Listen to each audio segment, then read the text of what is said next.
नमस्कार दोस्तों, ranker maker में आप लोगों का स्वागत है। बात कर रहे थे आधुनिक भारत का इतिहास। ये पार्ट 15 है आपका for UPSC, UPPCS, MPSC and BPSC के।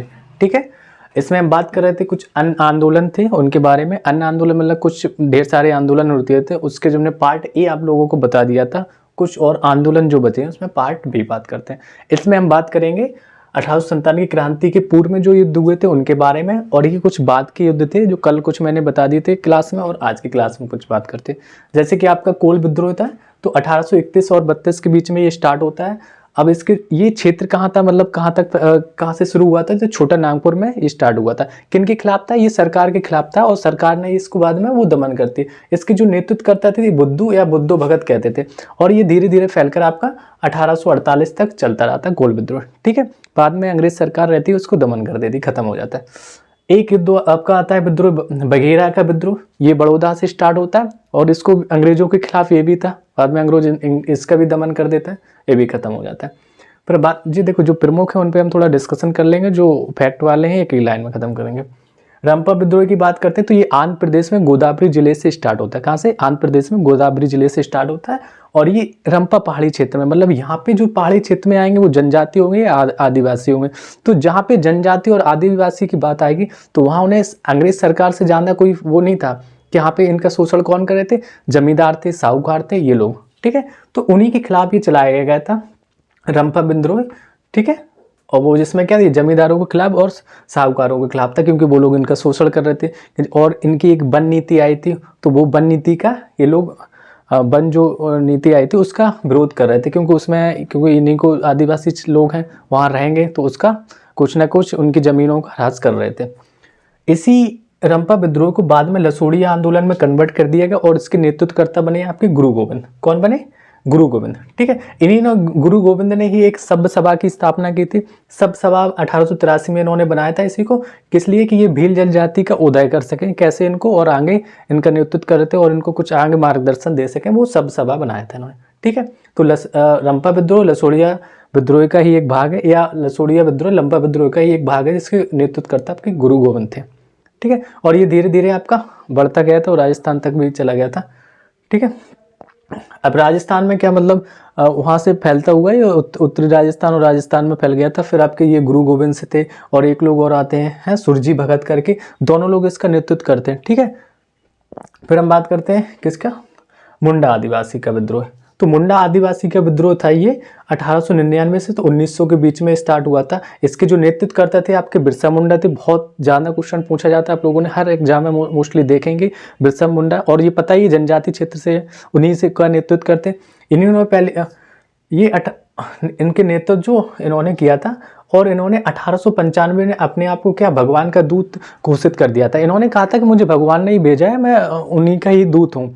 और ये कहते थे कि जो भी जो जनजाति हैं उनके खिलाफ एक मतलब जो आपके राजा थे या साहूकार थे, जमींदार थे, उनके खिलाफ ये नेतृत्व करते थे।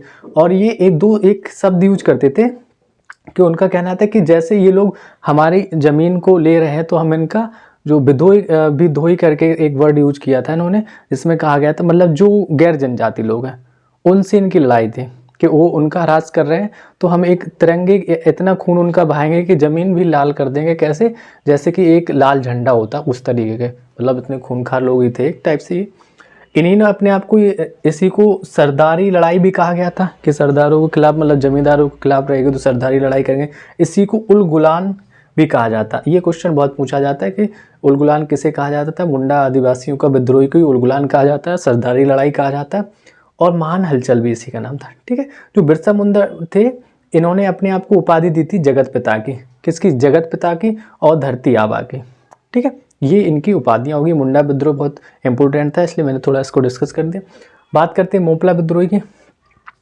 तो मोपला विद्रोह में क्या होता है कि 1921 में ये केरल में मालाबार तट से स्टार्ट होता है।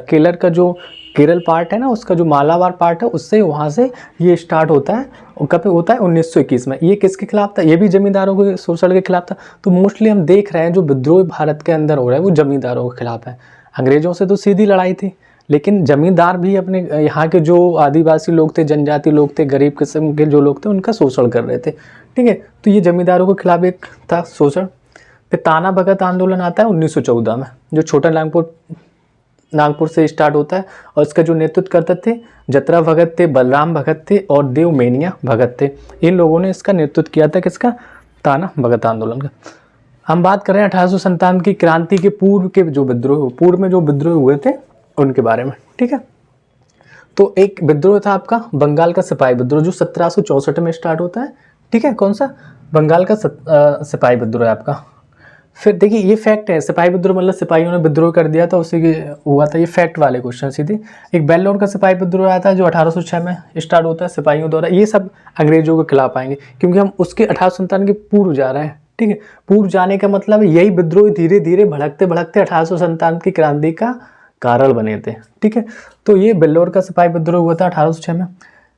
मैंने बताया था कि उसमें सिपाही विद्रोह का क्या तात्कालिक कारण था। कच्छ का विद्रोह हुआ था 1819 से 31 के बीच में, ये चला था। कच्छ जो गुजरात का एरिया है उसमें ये विद्रोह किया गया था। फिर कोल विद्रोह की बात करते हैं तो कोल विद्रोह 1831 से 32 के बीच में स्टार्ट हुआ था, ठीक है। तो ये भी, और संताल विद्रोह बताया गया आपको कि 1855 से 56 के बीच में, एक इसी को बाद में एक आदिवासी विद्रोह का नाम दिया गया था, किसको? संताल विद्रोह को। और ये 1855 से 56 के बीच स्टार्ट होता है। क्या होता है इसमें कि जो भागलपुर से ये धीरे धीरे राजमहल के बीच फैल गया, मतलब भागलपुर से धीरे धीरे फैलते हुए राजमहल तक गया था। ये संताल विद्रोह बहुत बड़ा विद्रोह हो गया था। इसी को हम दमनी विद्रोह भी कहते हैं। दमनी विद्रोह मतलब इसका दमन किया जा रहा था लोगों का इसमें अंग्रेजों द्वारा। कारण क्या थे इसके? केवल आर्थिक कारण थे, कुछ नहीं थे। टैक्स ज़्यादा लगा देना, ठीक है, और टैक्स के साथ साथ भूमि पे जो अपने मन से कोई खेती नहीं करने देना, मतलब जमींदारों के द्वारा और साहूकारों के द्वारा।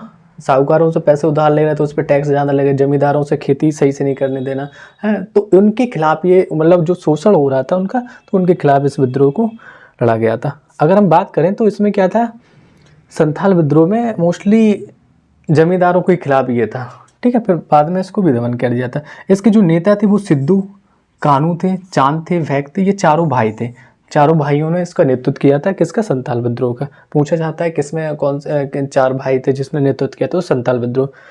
मेजर बारो जो पहले था अंग्रेजों की तरफ से आया था, जिसको संथाल विद्रोह में आदिवासियों ने इनको हरा दिया था और मार दिया था, ठीक है, किसको? मेजर बारो को। फिर अंग्रेजों की तरफ से और दूसरे लोग आते हैं, ब्राउन और मेजर जनरल लॉयड, ठीक है। ये लोग जब दोनों सेना मिलके आती है और ये भागलपुर में ही आते हैं, फिर ये लोग इनका दमन करते, किसका? संथाल विद्रोह को। 1856 में अंग्रेजों की तरफ से ब्राउन और मेजर जनरल लॉयड आते हैं और इस विद्रोह का दमन कर देते हैं 1856 में, ओके। भील विद्रोह की बात करते हैं। ये भील विद्रोह क्या है? आदिम जनजाति थी, वो जो पश्चिमी तट पर रहती थी और खानदेश में रहती थी, मतलब पश्चिमी तट के और खानदेश एरिया में। तो उन्हीं के द्वारा ये विद्रोह स्टार्ट किया गया था। ये 1818 से 31 तक चला था। ये इसमें क्या कारण था? कृषि संबंधित कष्ट थे, ठीक है। कृषि संबंधित जो कष्ट थे वो अंग्रेजों का भय भी था। इसका कारण कि अंग्रेजों का भय था, डरते थे लोग, अंग्रेज इनको दबा के रखते थे। और कृषि संबंधी, जैसे यहाँ पे साहूकार और जो जमींदार हैं वो तो कष्ट दे ही रहे हैं, और अंग्रेजों का भी था, ठीक है। तो इस वजह से 1825 में सेवरन का नेतृत्व, इसका सेवरन के नेतृत्व में लोगों ने विद्रोह किया था। मतलब हम बात करें तो भील विद्रोह का जो नेतृत्व किया था वो सेवरन ने किया था 1825 में, ठीक है। आगे इसको बढ़ाया था। एक और आता आपका ठक्कर बापा, तो जनजातियों के संबंध था इनका, और इनको आदिवासी जो शब्द दिया गया जो जनजाति का, तो वो ठक्कर बापा ने दिया। बहुत ज़्यादा क्वेश्चन पूछा जाता है, यूपीएससी हो या यूपीपीसीएस हो, आपका ठक्कर बापा के बारे में बहुत पूछा जाता है। इन्होंने आदिवासी शब्द का इसको प्रयोग किया था, ठीक है। फिर आता है आपका हरिजन सेवा संघ। हरिजन सेवा संघ क्या था? यही ठक्कर बापा जो थे वो हरिजन सेवा संघ के महासचिव थे, ठीक है। कौन थे? महासचिव थे। और एक विद्रोह आपका आता है हौज विद्रोह, ठीक है। हौज विद्रोह 1820 से 21 के बीच में, ये बिहार का जो संथाल परगना एरिया है वहाँ से शुरू होता है, ठीक है। कौन सा? ये आपका है हौज विद्रोह, ठीक है। आई होप आप लोगों को कुछ चीज़ें समझ में आ रही होंगी, और हम कोशिश कर रहे हैं कि आपको बेटर ही दें। मोस्टली बेटर ही रहता है। देखिए short video, short in short हैं ये सारी चीज़ें, तो शॉर्ट फॉर्म में शॉर्ट नोट्स हम आपको बता ही रहे हैं। तो वो चीज़ें थोड़ी सी स्टोरी रिलेट करके उसको कंप्लीट कराया जाता है, क्योंकि लंबा वीडियो तो है नहीं, तो हम 1-2 घंटे की क्लास लेके कराएं तो वैसा नहीं, वो आएगा टाइम तो आपको वो भी कराएगा। तो थैंक यू, आप लोग इसको लाइक करें, सब्सक्राइब करें, थैंक यू।